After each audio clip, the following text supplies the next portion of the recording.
GST వృద్ధి rate కేవలం 5.5% మాత్రమే. మీరు పెట్టుకున్నదేమో 20%. కాగ్ రిపోర్ట్ ప్రకారంగా జీఎస్టీ వృద్ధి రేటు 5.5%. అంటే దీన్ని బట్టి ఏమర్థమవుతుంది అధ్యక్ష? అంచనాలకు దూరంగా మీరు బడ్జెట్ను ప్రతిపాదిస్తున్నారు. ఎట్ ద సేమ్ టైం అధ్యక్ష, మన పక్కనుండే కర్ణాటక 10.72% వృద్ధి రేటు, మహారాష్ట్ర 12% వృద్ధి రేటు, దేశ వృద్ధి రేటు 10%గా నమోదైంది. అంటే ఆర్థిక మాంద్యం దేశమంతా ఉండాలి కదా. కర్ణాటకలో ఎందుకు లేదు? మహారాష్ట్రలో ఎందుకు లేదు? దేశంలో ఎందుకు లేదు? తెలంగాణలోనే ఎందుకుందో ఒక్కసారి మీరు ఆత్మవిమర్శ చేసుకోండి. జీఎస్టీ ప్రవేశపెట్టినప్పటి నుంచి ఏ ఒక్క సంవత్సరం కూడా తెలంగాణ రాష్ట్ర జీఎస్టీ వృద్ధి రేటు దేశం కంటే తక్కువ ఎప్పుడూ లేదు. మీ పాలనలో మొదటిసారిగా దేశం యొక్క యావరేజ్ కంటే తెలంగాణ రాష్ట్ర జీఎస్టీ వృద్ధి రేటు తగ్గడం ఇది సిగ్గుచేటు, ఇది మీ పరిపాలన వైఫల్యం అని చెప్పి నేను గుర్తు చేస్తా ఉన్నా. రెండవది స్టాంప్స్ అండ్ రిజిస్ట్రేషన్. బీఆర్ఎస్ పాలనలో స్టాంప్స్ అండ్ రిజిస్ట్రేషన్ ఆదాయం ఇయర్ ఆన్ ఇయర్ పెరిగింది అధ్యక్ష. పెద్ద నోట్ల రద్దు, కరోనా వంటి ఆర్థిక ఉత్పాతాలను కూడా తట్టుకొని మేము ఆదాయం పెంచి చూపించాం. 2014-15 మా ప్రభుత్వం వచ్చిన మొదటి సంవత్సరంలో స్టాంప్స్ అండ్ రిజిస్ట్రేషన్ ఆదాయం 2,822 కోట్లు అధ్యక్ష. 2023-24 నాటికి మేము దిగిపోయే సంవత్సరానికి 14,588 కోట్లకు పెరిగింది. Average aggregate growth rate 25.62%. ఇది కేసీఆర్ గారి పరిపాలనపై సృష్టించిన పాజిటివ్ వైబ్రేషన్ వల్ల ఇది సాధ్యమైంది అధ్యక్ష. కాంగ్రెస్ అధికారంలో వచ్చిన తర్వాత 24-25 సంవత్సరంలో బట్టి గారి బడ్జెట్ ప్రతిపాదనలో 18,244 కోట్లు వస్తుందని అంచనా వేశారు. అయితే అధ్యక్ష, ఇప్పుడు మార్చిలో ఉన్నాం. గత 11 నెలల్లో ఈ రాష్ట్రానికి వచ్చిన స్టాంప్స్ అండ్ రిజిస్ట్రేషన్ ఆదాయం 12,867 కోట్లు మాత్రమే.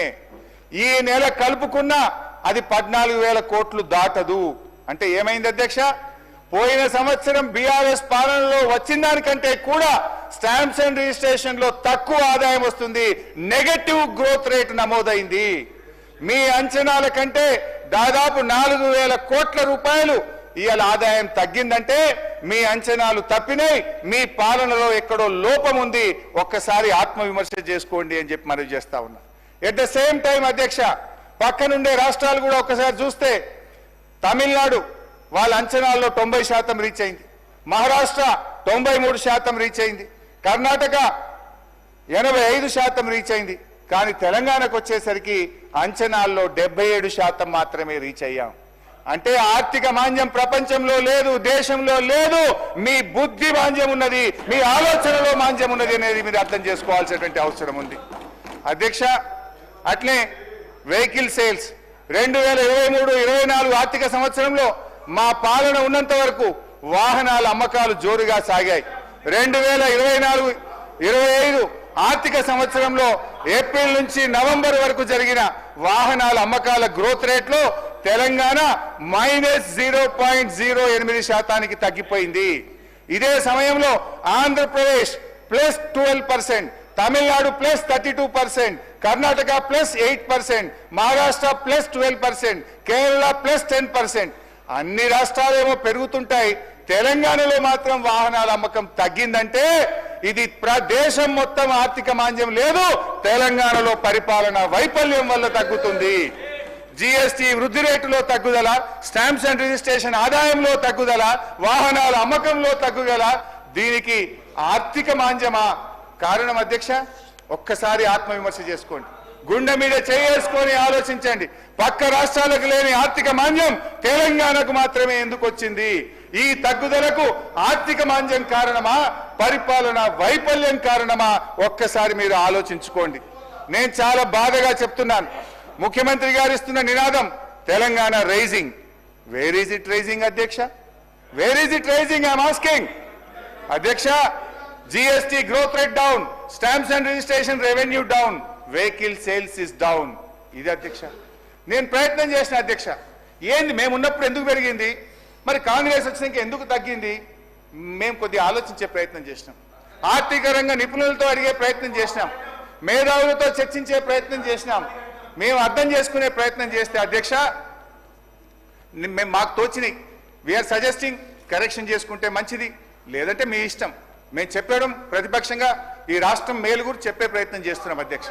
సో మేము ఆలోచిస్తే అధ్యక్ష, మనం రాష్ట్రం ఏర్పడ్డ తొలినాళ్లలోనే ఈ రాష్ట్ర ప్రభుత్వం ముఖ్యమంత్రి గారు దివ్యంగా ఉన్న రాష్ట్రాన్ని దివాలా దివాలా అనే దిక్కుమాల ప్రచారం చేయడం వల్ల పెట్టుబడులు రాకుండా పోయినాయి. ప్రభుత్వం కొలువు తీరగానే ఫార్మాసిటీ రద్దు, ఎయిర్పోర్ట్ కు మెట్రో రైలు రద్దు అనే ప్రకటనలు చేయడం వల్ల నెగటివ్ వైబ్రేషన్స్ వచ్చినాయి. హైడ్రా పేరిట సాగించిన విధ్వంసకాండ, పేదల ఇండ్ల కూల్చివేతల వల్ల ఒక నెగటివ్ మెసేజ్ పోయింది. మూసీ ప్రక్షాళన పేరిట, బఫర్ జోన్ల పేరిట చేసిన హంగామా సృష్టించిన భయానక వాతావరణం రాష్ట్రంలో పెట్టుబడులు రాకుండా రియల్ ఎస్టేట్ రంగం పడిపోవడానికి కారణమైంది. అదేవిధంగా ఆర్ఆర్ ట్యాక్సులు, సంక్షేమ పథకాల ద్వారా గ్రామాల వైపు సాగుతున్న ద్రవ్య ప్రవాహానికి అడ్డుకట్ట వేయడం వల్ల గ్రామీణ ఆర్థిక వ్యవస్థ కూడా దెబ్బతిన్నది.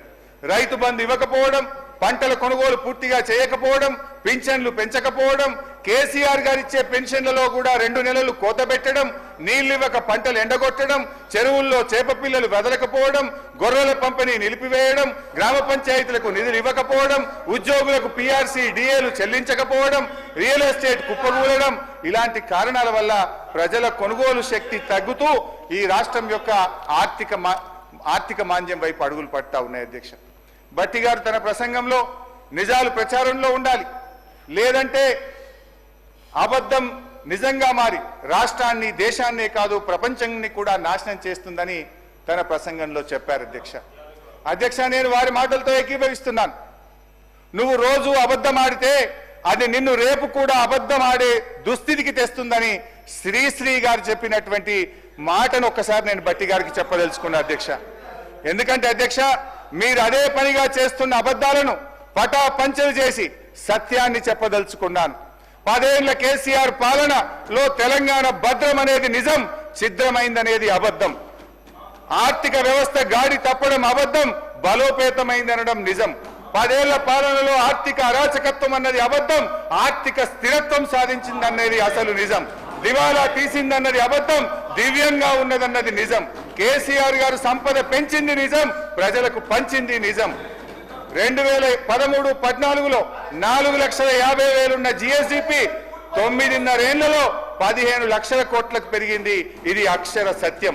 మా పాలనలో 12% ఉన్న జిఎస్డిపి వృద్ధి రేటు కాంగ్రెస్ ఏడాది పాలనలో 10% తగ్గింది. 1,24,000 కోట్లున్న తలసరి ఆదాయం 3,56,000 కోట్లకు పెరిగింది. ఇది మీరు కూడా ఒప్పుకొని చెప్పుతున్న సత్యం అధ్యక్ష. మా పాలనలో 12.4% ఉన్న తలసరి ఆదాయ వృద్ధి రేటు మీ ఏడాది పాలనలో 9.6% తగ్గింది. హరీష్ రావు గారు, మీరు మాట్లాడుతూ బుద్ధి మాధ్యం అని ఒక పదాన్ని ఆలోచన విధానంలో బుద్ధి మాధ్యం అనేది తప్ప సార్. ఇది సార్ సభ హుందాతనాన్ని సార్ ఒక్క మాట సార్ స్పీకర్ సార్ సభ హుందాతనాన్ని తక్కువ చేస్తారు. సార్ నేను ఒక్క మాట అంటే సార్, మీరు ఏమనుకోకపోతే ఒక్క మాట అంటే సార్, దయించి వినండి. నేను ఒక మాట అంటే, ముఖ్యమంత్రి గారు సభానాయకుడు అక్కడి నుంచి నిలబడి బట్టలు ఊడదీసి కొడతా, బట్టలిప్పి ఊరేగిస్తా అని సభానాయకుడు అక్కడి నుంచి మాట్లాడితే మీరు ఎందుకో వారికి చెప్పకపోతే అధ్యక్ష. నేను బుద్ధిమాంద్యం అంటే